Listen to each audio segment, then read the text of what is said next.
fish perspective, the pounds of fish, like the biomass of fish declined by pulling out the weeds. Of course. And it's again like on one hand you look like, well, why would you mess up with this? There's fish everywhere. And some people be like, well, it's not a native plant and we need to value native wildlife at the expense of what, a high schooler would look at as like, it's where the fish are. Yeah. They didn't do what they did to Lake Austin. They didn't do it to Ladybird Lake. So if you go to Ladybird Lake, it's just hopping with bass. Remained a good fishery. Yeah, there's seaweed and all kinds of, or not seaweed, but lily pads and all kinds of shit over there that you don't have on Lake Austin. They didn't bring in the carp. Yeah.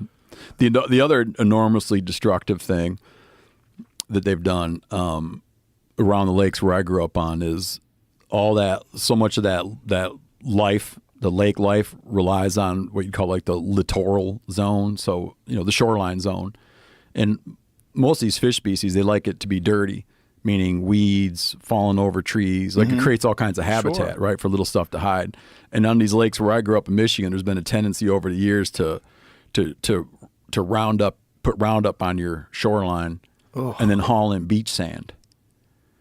And you just watch over the years, like over the course of my lifetime, you just watch this like really like verdant, kind of like vibrant environment become increasingly like a swimming pool. In a lot of those lakes, man, and it's just been depressing to watch happen. Yeah, we were talking the other day about eating freshwater fish and how much toxic chemicals are in freshwater fish. It's fucking bananas. Yeah, they have state advisories, which I've always ignored.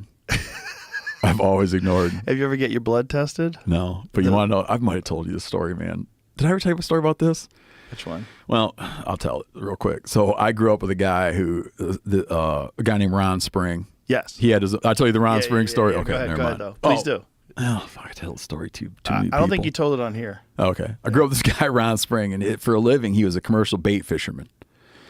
He would catch wigglers, minnows, he'd dig crawlers, catch leeches, and he would supply bait and tackle shops with live bait. And he had Spring Sporting Goods where he sold his own live bait. And he would even hire women to sew what's called a spawn sack, where you take little bits of pieces of salmon eggs, and sew them into a little mesh bag for steelhead bait. He was just in the bait business, but also was a fishing fanatic and lived off fish his whole life. So he was living off Great Lakes fish his whole life.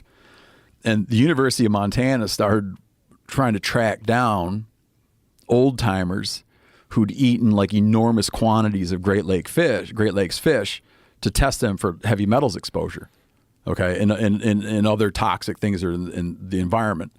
And he'd lived his whole life like me with like a complete defiance of health advisory suggestions about fish consumption. And he goes down there and he would go in every month or two for these little batteries of tests. And one of the things they would do with them is they would tell him, they'd give him a grocery list.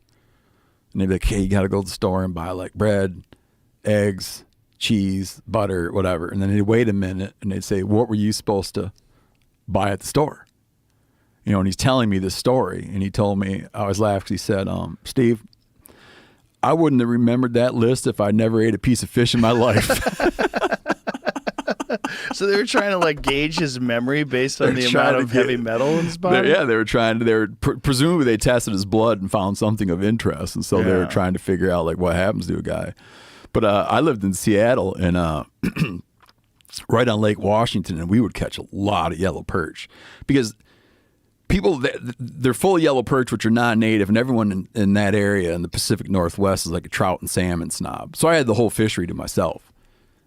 You could go out and catch easily, 100+ yellow perch out of Lake Washington, but they had a health advisory on them, and you weren't supposed to. They would tell you that perch over 12 inches, you're only supposed to eat one meal a month or some shit like that. But we just wouldn't keep them over 12 inches.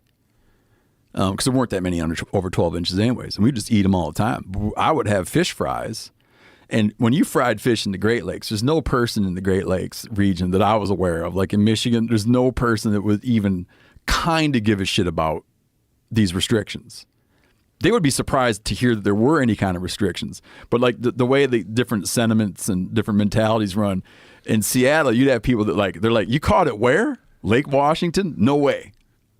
right? Just like like a level of awareness from like an urban environment about those kind of toxins. And growing up, where I grew up, it was just not a thing that people discussed, even though they're right in the fishing regs. When did it start happening?